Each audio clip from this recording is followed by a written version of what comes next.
Hello guys, I'm here with Hash and we're going to be commentating the top 4 of the Hello Wars tournament series. Today we have Dinkabui versus HFC. I believe HFC is playing Rock and Dinkabui is playing Madolche. So what do you think about this matchup, Hash? Well, I am not very aware of the kind of build that Dinkabu is playing, but Madolche does typically have a good rock matchup. I think AKFC is playing the Saka's Light build with 9 hand traps that we saw in the LCS4. Maybe it's a bit different. And Dinkabui is playing a Madolche deck with a lot of trap cards. I remember watching him yesterday, and there were Solemn Strikes, there were goes in matches as well, which are some good cards. If he were to win the die roll, but as we are seeing here, the Rock player elected to go first as he won the die roll, and he started off with an analyzer that fully resolved, which means I feel like it's safe to assume that this might be full combo uninterrupted. And he chooses to go for the Guardian instead of the Doki Doki, which does telegraph what he has in his hand a little bit. And the hmm Guardian, of course, is going to protect this Alcafibrex from being interrupted from a monster effect. So we'll just have to see how this goes.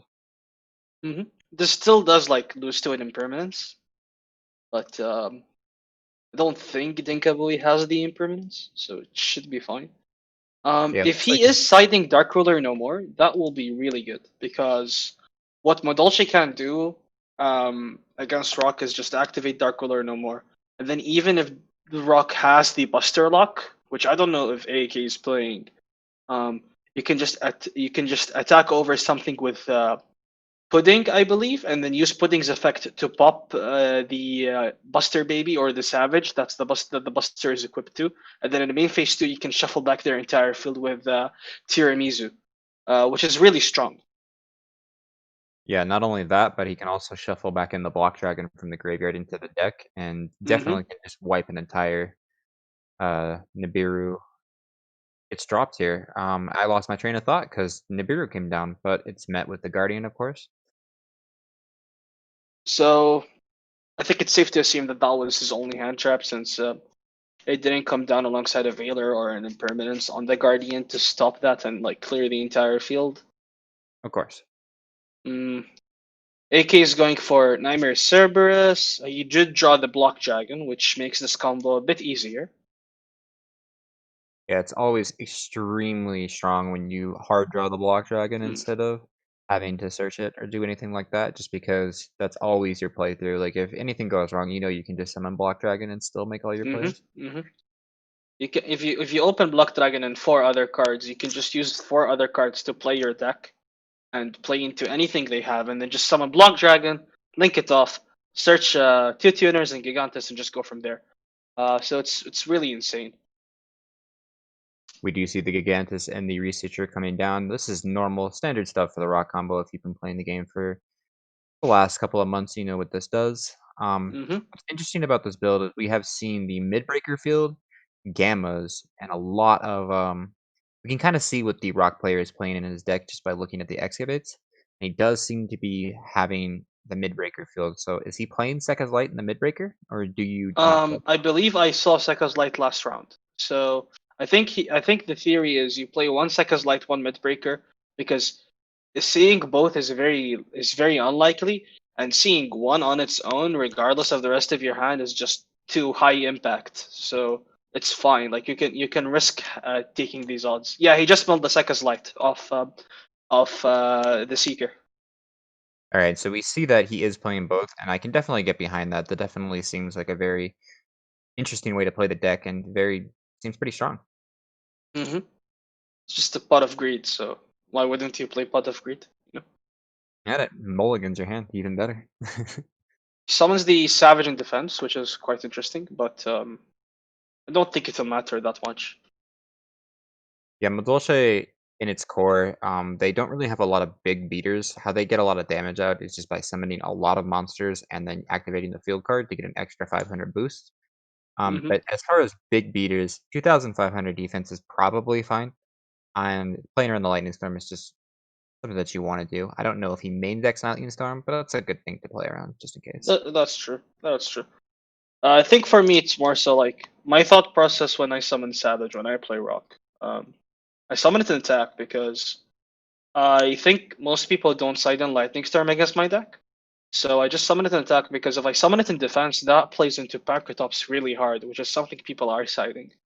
And I But can get behind that as well. And I do think that the main deck Lightning Storm is not something we'll see a lot of in this format, just because there's way too much combo, and Lightning Storm's not the greatest card against combo.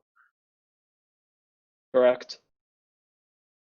It also conflicts with hand traps like Phantasme, Nibiru, and against decks like Dinosaur, Lightning Storm is always dead because they resolve Lost World. Of Interesting course. here, AK did not elect to go for IP Masquerena. Any idea why? Well, if he didn't go for IP Masquerena here, I'm very, very interesting. He did want to keep the Doki Doki and the Tackle Crusader up, but if he made, well, doesn't matter. Correct, but does he just not play IP Masquerena? Because that's very strange. If he doesn't play IP Masquerena, then that would make sense for his lineup play there. Um, you would think that he would either use the Block Dragon or the Tackle to make IP, and then kept one of the two up. So it's very strange. Mm-hmm. Quite, quite weird. Sure, he had his reasons though. I mean, he is in top four, so I would like to think that he knows what he's doing with his deck. Of course. And we did see that he's playing good cards as his Second Light and Midbreaker Field. Gamma's a Correct. really good hand trap. It does seem like Correct. a very competent build. Very, very updated deck. Dickable is probably gonna go first now, and as I mentioned before, he's playing trap cards in his deck, which can be really, really powerful. If he does open Gozen match, it'll be interesting to see if he decides to lock AK into Earths, or if he flips the Gozen match on Hulky Fibrax and lock him into Waters. I think flipping on the Hawkeye Fibrax is probably the correct play, just For because from sure. then on, you can pretty much just control the game state from there. And there's not a whole lot of waters that they can make under Gozen match, except for maybe Dragite, but they can't even get into the Dragite without There is non-waters, no right? way they can make Dragite. Yep. Right. So Dickable gets to go first here. Madolche is it a consistent deck? Well, they do have they have 3 Petting and 3 Angeli, which is typically their starters. They also have the Mm-hmm. normal summon. So they have about 9 starters, which isn't the worst, but it's not exactly the greatest, as you can see from this. Mm-hmm. You would like to probably have 11 to 14 starters, but as you can see here, he went set 3 pass, which like don't get me wrong, that can still be fine if there's floodgates and like there are no outs to these floodgates. Um, Starts with normal summon analyzer, which is always a good start. Reveals Seeker. Okay, that's really, really strong. Yeah, this is one of the most optimal hands you want in a rock build. I think the only thing better than this is if he had a couple of no normal summon fiber extenders, like Mm-hmm. the Tenyi Spirit and like the Madolche. We do see the Lightning Storm come down here, which means that he did side it. We also do see that he opted to use Analyzer before using Seeker, which I'm not sure if that was correct because, like, I feel like, especially in a case like this where he goes, if he went Seeker's effect and then got an Adoki, he can just use the Doki here, force an interruption, and then if the Doki resolves, he can make Herald with Seeker and Doki because he doesn't mind linking off the Seeker or making a Synchro Monster with it because at that point he's already used the Seeker, right? But now he can't do that before using Seeker's effect, which just plays into more interruptions. I agree with that. And the main interruption that we're worried about here is, of course, Nibiru. He does get the Guardian off the Seeker, which is definitely lucky, but I do agree that he definitely should have played that a little bit smarter, but I don't think that it's going to matter much in the long run. We'll just have to see what kind of Definitely set not. cards. Set 3 is always so spooky in this matchup, but I mean, like, AK didn't start with Lightning Storm. We obviously saw hand traps, so he might have had hand trap that he just couldn't use. He started with Seeker Analyzer, which means that he doesn't have well, he doesn't play Unexpected Die, but this means he doesn't have Dinotherium, I think. This means he doesn't have Adhara in his hand. He does have Kikantes, which is a card that he just revealed. But my point is, there's like a good chance that he saw Block Dragon again, which will make playing through his Dinkabui's interruptions just way easier. I can agree with that. So he's gonna go for the fiber here. He's already got 2 interruptions to try to protect his board. Hmm. It definitely looks pretty good, but we'll just have to see what Ninkabui has here. He's thinking on the fiber. That Herald is pretty powerful because it will stop Gozen match if that comes through. However, that can be met with a Solemn Strike. He is thinking on the summon of fiber, so we'll have to think if he is going to strike this or not. Hmm.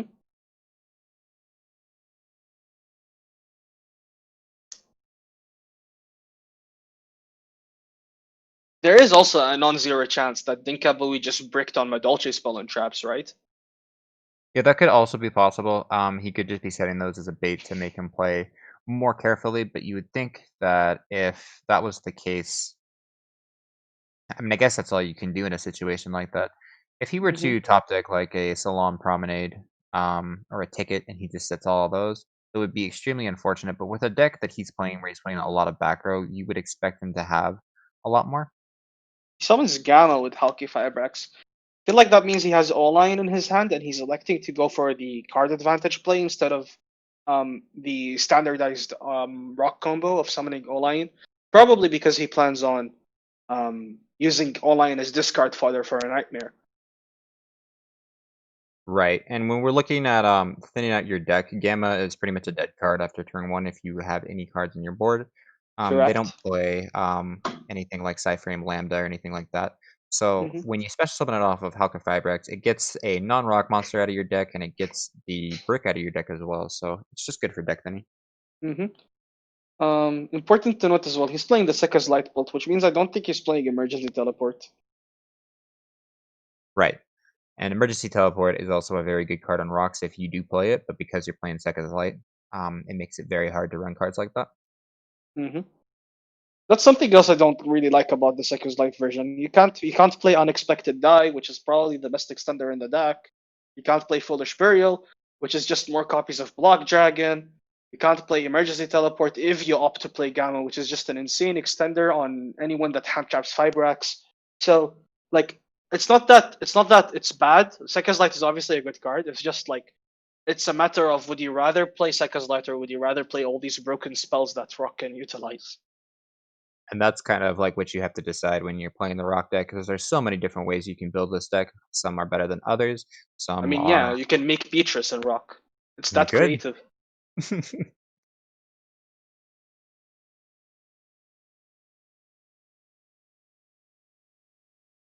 Just standard rock combo here. Do you think he's gonna go for the kill? I mean, it's pretty likely at this rate, right?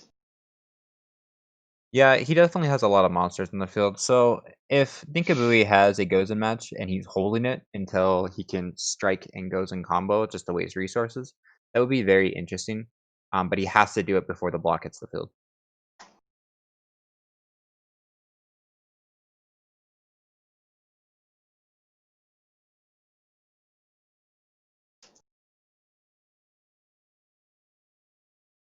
And looking at the game state right now, I wonder. He did already summon a Gigantus, but he may be playing more than one. If he is, oh, he has a Nibiru. This is interesting. He If he could has a also be playing Weeping Idol. Yeah, Nibiru is pretty big here. if he has a Solemn Strike, this is gonna go uncontested. Hmm. Unless there's a red reboot somewhere. So it's with the Gozen match. Okay. Um, that definitely gets heralded.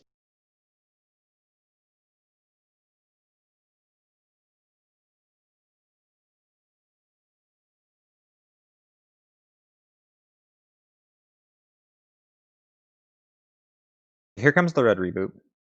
We'll just Okay, have to so see there what was that a red means. reboot.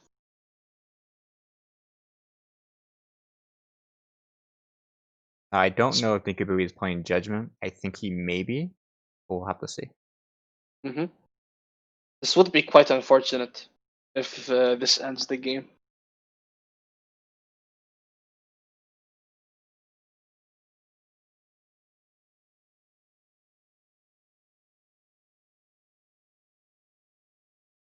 Kabui is thinking, so he may have a response.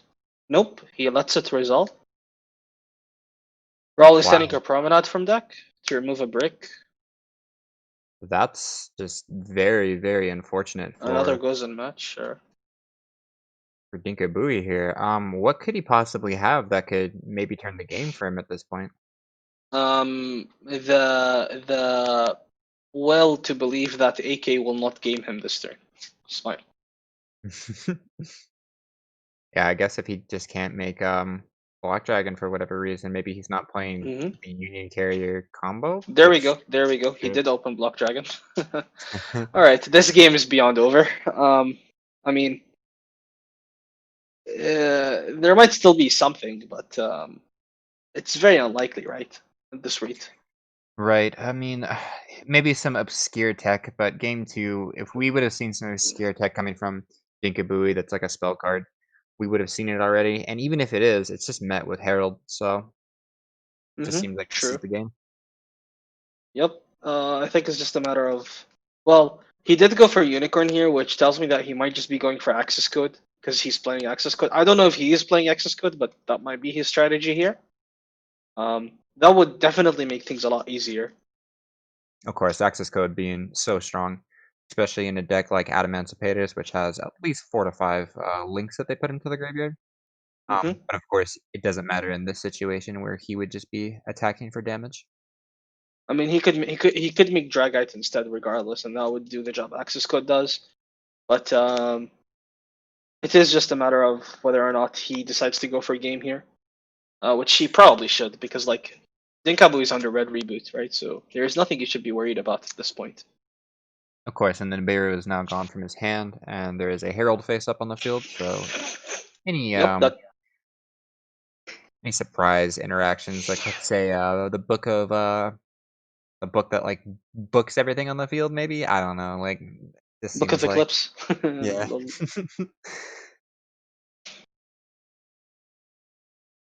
Yeah, who knows? Maybe Dinkabu cited Book of Eclipse for the Shadow matchup. Who knows? Mhm. Maybe.